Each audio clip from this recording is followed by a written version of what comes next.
গ্রামের মানুষ কৃষিকাজ করে আইল দিয়ে হাইটে আসতেছে, কত সুন্দর দেখা যাচ্ছে না? আইল দিয়ে হাইটে যাচ্ছে। হ্যাঁ, সুন্দর দেখা যাচ্ছে না?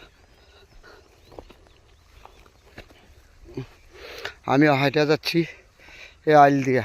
আইলটা কিরকম যাচ্ছে? হ্যাঁ, এগুলো এই সমস্ত হলো ধানের জমি। তারা আমি আইল দিয়া ঠিক সন্ধ্যার টাইমে আমাদের সাথে সন্ধ্যার সময় শেয়ার করলাম। দেখেন যে বেলাটা লাল হয়ে যাচ্ছে, চলে যাচ্ছে, বেলাটা ডুবে যাচ্ছে এখন। তারপরেও আপনাদের সাথে শেয়ার করলাম। বেলা ডুবার সাথে সাথে সন্ধ্যা লেগে গেছে। আমার জন্য দোয়া করবেন বন্ধুরা, আর সুন্দর জায়গা যেন দেখাইতে পারি আপনাদের জন্য। ঠিক শুভ সন্ধ্যার টাইমে আপনাদের সাথে শেয়ার করলাম এই সুন্দর সুন্দর জায়গাগুলি নিয়ে। না, একেবারে বেলাটা ডুবে যাচ্ছে, দেন লালিয়া এই টাইমে। হ্যাঁ।